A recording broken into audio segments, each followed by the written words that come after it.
자, 이제는 일반 행정작용법으로 들어갑니다. 행정입법 파트는 행정입법 파트를 물어보는 방식은 첫 번째, 법적 성질을 물어보는 거죠. 법적 성질로서 대적 구속력이 있는지를 물어봅니다. 이때 대적 구속력과 관련해서는 행정규칙의 대적 구속력이 있어야 처분의 법적 근거가 될 수 있어요.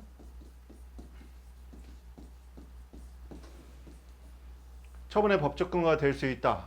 이 말은 다른 말로 하면 법률 유보 원칙의 법률이 될 수 있다는 얘기죠. 법률 유보 원칙의 법률이 되려면 법규성이 있어야 된다고 했죠. 처분의 근거 법규가 되기 위해서는 대적 구속력이 있어야 돼요. 두 번째는 이러한 규범을 대적 구속력 있는 규범을 위반해야 위법이 됩니다. 즉 위법적법의 판단 근거가 될 수 있어요. 이 부분은 우리가 아는 걸로는 법률 우위 원칙이죠.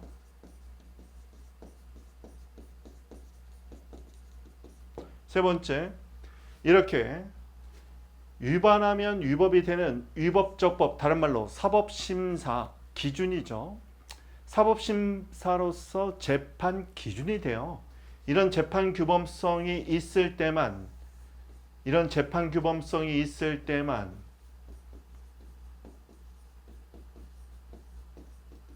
재판의 기준이 되는 규범일 때만 뭐라 한다? 법원의 사법 통제 대상이 됩니다. 이 사법 통제를 우리가 규범 통제라고 부르죠. 아예 규범 통제로 적어버릴까요? 이러한 재판 규범성을 가질 때만 법원에 의한 규범 통제 대상이 됩니다. 뭐에? 법원에. 이게 법적 성질을 물어보는 실익 세 가지입니다. 첫 번째, 대적 구속력. 우리가 세 단어가 똑같은 단어라고 했어요. 세 단어. 첫 번째, 법규성이라는 단어와 대적 구속력 이꼴 재판 규범성. 이 세 가지가 똑같은 단어라고 했죠. 법규성, 대적 구속력, 재판 규범성. 결론, 위반하면 위법이 된다. 법적 성질을 물어볼 때 규범의 법적 성질을 물어보면 실익은 셋 중에 하나입니다. 처분의 근거가 될 수 있느냐, 또는 위반하면 위법이 되느냐, 또는 법원의 규범 통제 대상이 되느냐. 자, 이 세 가지 질문 형태가 나왔다고 보세요. 수익적 처분의 근거인지, 또는 위반했을 때 위법인지, 또는 재판 규범의 법원의 규범 통제의 대상이 되는지를 물어보면 쟁점은 규범의 법적 성질, 대적 구속력이 인정되는지 여부. 대적 구속력이 있다면 처분의 법적 근거가 될 수 있고 위반하니 위법이 되고 법원의 규범 통제 대상이 되는 겁니다. 대적 구속력이 없다면 그것에 근거해서 처분했다고 해서 적법도 아니고 위반한다고 곧바로 위법도 아니고 법원의 규범 통제 대상이 원칙적으로 되지 않습니다. 이거 꼭 기억해야 되겠어요. 두 번째, 규범 자체가 항고 소송의 대상이 되겠느냐, 이것도 물어볼 때가 있는데요. 이거는 처분적 법규명령에 대한 항고 소송입니다. 처분적 법규명령, 줄여서 이제 처분적 명령이라고 많이 쓰죠. 처분적 명령에 대한 항고 소송입니다. 이거는 일정한 법규명령이, 즉 명령이 집행행위로서 처분 등을 매개하지 않고 그 자체가 직접 국민의 권리물을 규율하는 성격이 있을 때입니다. 보건복지부 고시가 대표적이죠. 약값 상한에 관한 고시를 정해놓으면 규범의 형태예요. 규범의 형태인데 이것 자체가 제약회사를 직접 규율합니다. 약값 상한을 못 받도록 아예 법에서 못 받고 있는 거니까. 자, 이 두 가지 형태인데 이쪽으로 많이 물어보는 거죠. 자, 행정입법 들어가 봅니다. 행정입법. 행정입법으로서 법규명령의 한계라는 말 자체가 위법성 얘기하는 거죠. 결국 법규명령의 한계는 법규명령도 규범이죠. 법규범이란 말이죠. 규범 통제의 내용으로서 일정한 위임명령의 한계를 넘었으면 위법이 되는 거예요. 이거는 거의 단문으로 대비를 더 많이 합니다. 단문. 사례보다는. 사례에서는 변호사 시험 3회 때 한번 출제가 됐었어요. 불용 별표 23이 법원의 규범 통제의 대상이 되느냐. 결국은 법원의 규범 통제의 대상이 되려면 법규성이 있느냐의 질문이었죠. 자, 그리고 규범 통제의 방법과 관련해서는 바로 얘인데요. 위임상 한계. 첫 번째, 포괄위임 금지원칙에 반하면 위법해져요. 한계를 넘어서. 법률 전속사항은 위임조차도 안 됩니다. 재임의 한계는 위임받은 내용을 대강은 정하고 특정한 내용만 다시 재임이 가능해요. 전면적 재임은 위임 취지에 반합니다. 재정상 한계는 상위 법령의 위임 범위를 벗어날 수 없죠. 위임 범위 내. 그리고 상위 법령에 위반할 수 없어요. 그게 바로 법률 우위 원칙이죠. 여기는 단순한 게 상입니다. 포괄위임 금지 원칙. 키워드 싸움이에요. 학습 판례 대립이 있는 부분이 아니기 때문에 거의 키워드 위주로 학습을 해야 되겠다. 포괄위임 금지 원칙, 법률 전속사항, 죄형법정주의나 조세법정주의 얘기하는 거예요. 국회에 전속되어 있는 입법사항을 법률 전속사항이라고 부릅니다. 이런 법률 전속사항은 구체적 위임조차도 안 돼요. 구체적 위임도 안 된다. 다만 세부적 기술적 사항은 얘는 법률 전속사항이 아니죠. 예를 들면 조세법정주의,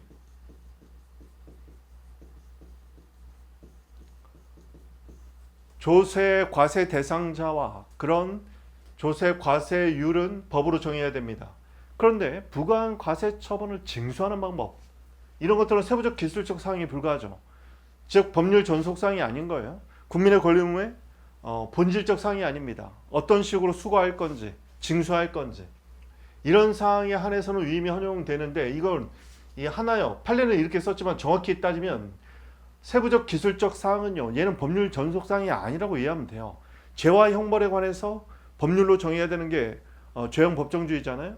그런데 어떤 세부적 내용 같은 게 있으면 그것은 위임이 가능할 수 있다는 겁니다. 대표적인 게 집합명령 위반죄죠.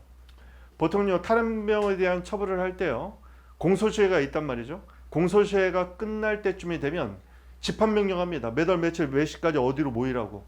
위반하면 탈영병에 대해서 공소시효가 끝나고 나면 그 다음부터는 집합명령 위반죄로 처벌을 해요. 탈영병에 대해서 공소시효가 끝날 때쯤 되면 집합명령을 내려가지고 계속 처벌합니다. 죽을 때까지.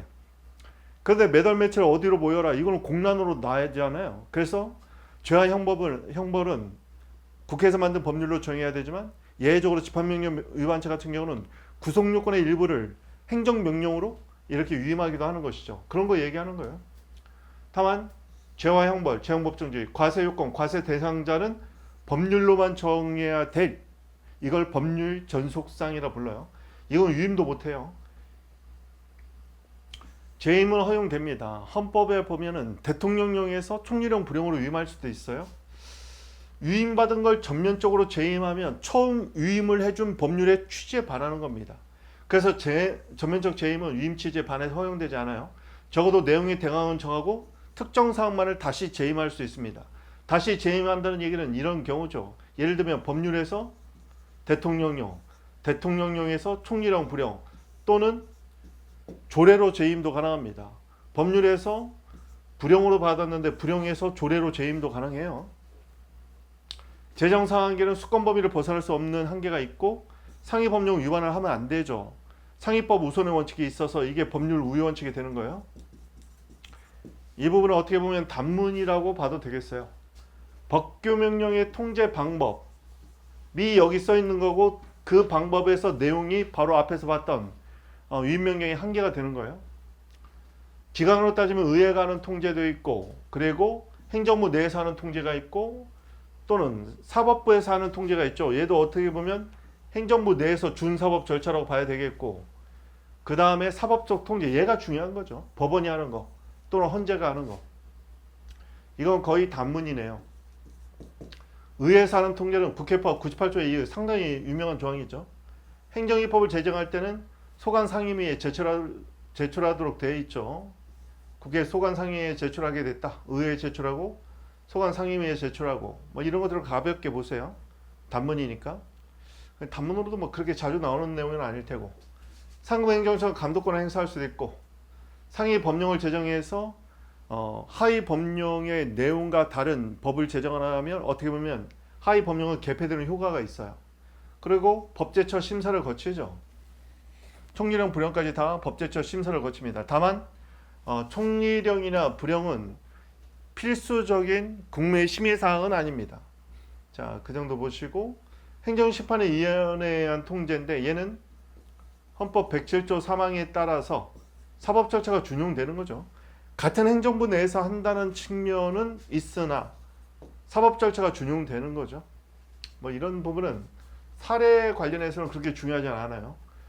사법적 통제에서 간접적 통제, 직접적 통제 이런 것들이 중요한데, 간접적 부수적 통제를 하는 이유는 뭐냐면 규범에 근거한 집행행위, 보통 얘가 처분으로 우리 사례에서 많이 나올 텐데 얘가 법원의 직접 심판 대상이 됩니다. 이때 처분의 근거법규에 관해서는 집행행위가 직접적인 재판 대상이 되니까 이때 규범은 간접적인 법원의 규범 통제 대상이 되는 거고, 얘 부수에서 이루어진다. 그래서 부수적 규범 통제 이렇게도 부르는 거죠.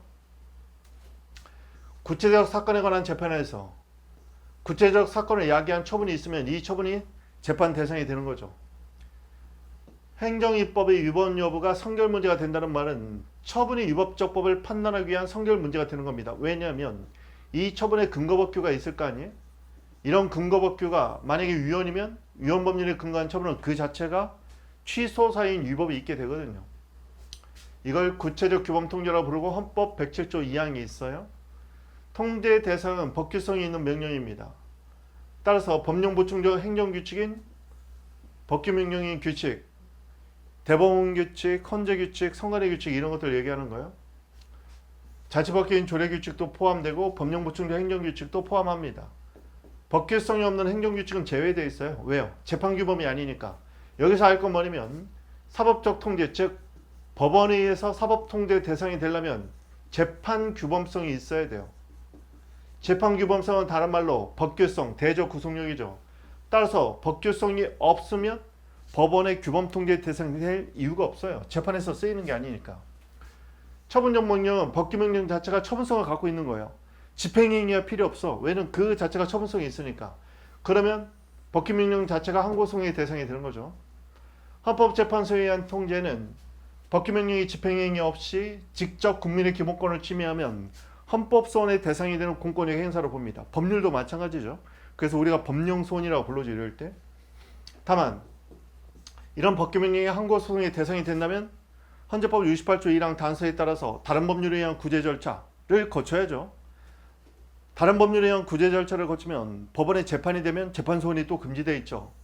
보충성이 예에 해당되기 때문에 만약에 법규명령이 처분적 법규명령이 명문으로 항고소송의 대상이 되면 헌법소원의 보충소원 원칙에 따라서 헌법소원의 대상은 되지 않는 게 원칙이에요.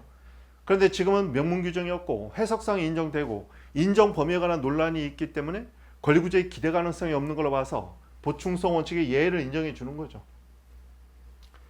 처분적 명령에 대한 항고소송은 법규명령에 근거한 처분이 소송의 대상이어야 되는데 법규명령 자체가 처분성을 가질 때입니다.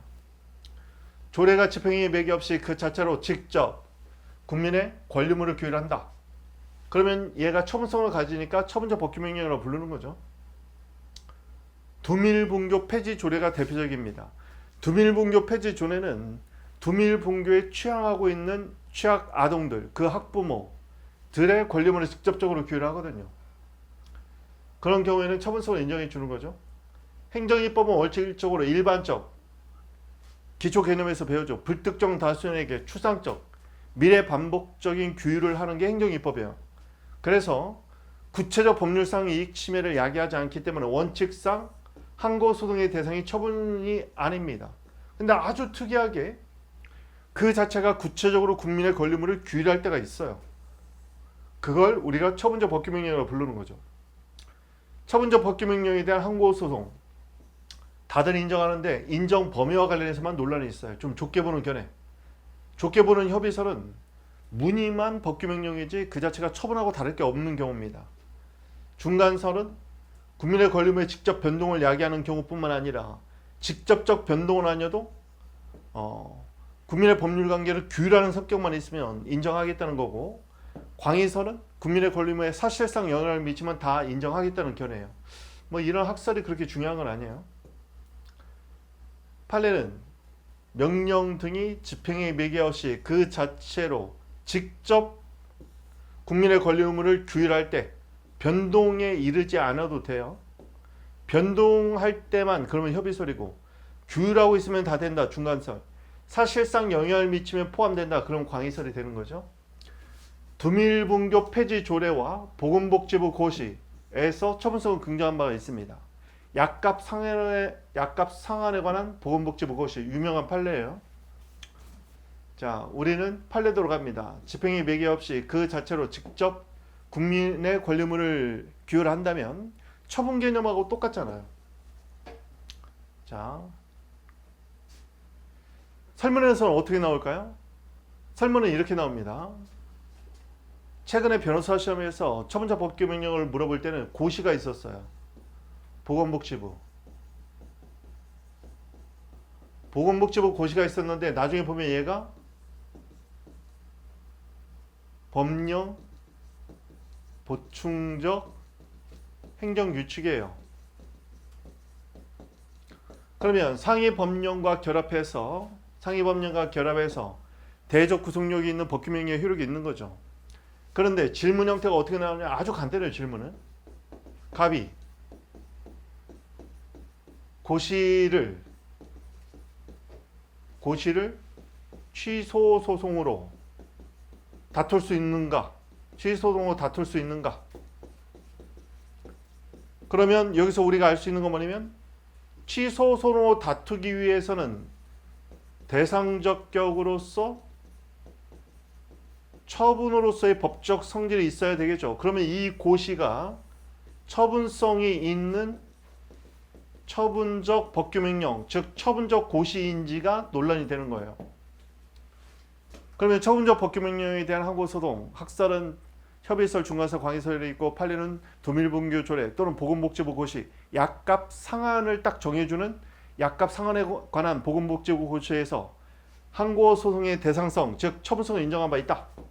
그러면서 써주면 되는 거죠. 질문 형태는 이렇게 간단하게 나와요. 자, 여기 볼까요? 이 사건 고시는 요양급여 인정 기준과 관련해서 집행행위 매개 없이, 이 키워드가 반드시 들어가야 돼요. 고시 그 자체가 직접 국민 중에서도 여기서는 제약회사였어요. 또는 약사협회일 수도 있어요. 실제 판례는 약사협회였고, 이 제약회사는 변호사 시험에서 나왔어요. 권리 의무를 규율함으로, 판례 키워드죠. 항고소송의 대상인 처분이다. 따라서 결론, 취소소송으로, 갑은 취소소송으로 이 사건 보건복지부 고시를 다툴 수 있느냐? 다툴 수 있다. 질문 형태의 답을 그대로 써줘야 돼요. 행정입법 부작위는 사례로 나온 적은 없으니까 단문으로 처리하면 되겠어요. 우리가 소송에서 부작위를 다툴 때는 보통 자기 의무가 있어야 됩니다. 일정한 행정입법을 제정해야 될, 행정입법에 제정을 해야 될 또는 개정을 해야 될 법적 의무가 있음에도 상당한 기간 동안 그런 의무를 불이행하면 행정입법 부작위가 되는 거죠. 다만 이 법적 의무의 인정과 관련해서 상권분립 또는 법치행정의 원칙에 따라서 당연한 헌법상 의무로 봅니다. 다만 그런 행정입법을 제정하는 것이 법률 집행이 전제가 될 때만 그렇습니다. 이 말은 뭐냐면, 행정입법 제정 안 해도 법률 집행하는데 아무 문제가 없어. 그러면 의무를 인정할 수는 없겠죠. 아직까지 사례로는 안 나왔으니까 기억합니다. 시행명령, 제정이 법률 집행의 전제 요건에 해당되는 경우 관계행정청의 시행명령 제정 의무를 위반하는 것을 이유로 부작위 위법 확인 소송을 제기할 수 있는가? 판례는 일단은 부정해요. 왜냐면 항고소송의 일종인 부작위 위법 확인 소송은요, 항상 행정소송인 항고소송이나 당사자 소송은 구체적 법률상 이익을 전제해요. 구체적 권리 의무하고 관련이 돼 있어야 되는데, 시행명령은 일단은 일반적 추상적 규범이거든요. 추상적 규범으로 인하여 구체적 법률상 이익이 침해될 수 있겠느냐? 원칙적으로 그걸 판례가 인정하지 않아요. 자, 먼저 봅니다. 행정입법 부작위. 행정입법 부작위는 누구에게? 행정청에게 뭐를? 명령을 재정 개폐할 법적 의무가 있음에도 재정 개폐는 일정한 자규의 의무겠죠. 행위를 해야 되니까. 합리적 이유 없이, 합리적 이유라는 것은 사실상 법률상 장애 없이 상당한 기간, 즉 재정 개폐에 필요한 상당한 기간이 경과하도록 이러한 의무를 불이행하는 게 행정입법 부작위입니다. 이런 행정입법 부작위가 되기 위한 요건은 명령의 재정 개폐 의무가 있어야 돼요. 근데 이 의무는 권력분립, 상권분립과 법치행정 원칙에 따라서 당연한 헌법상 의무로 봅니다. 다만 법률 집행의 전제 요건일 때만 의무가 돼요. 그리고 상당한 기간 동안 법적 의무를 불이행하면 행정입법 부작위가 된다. 항고소송이 가능하겠느냐?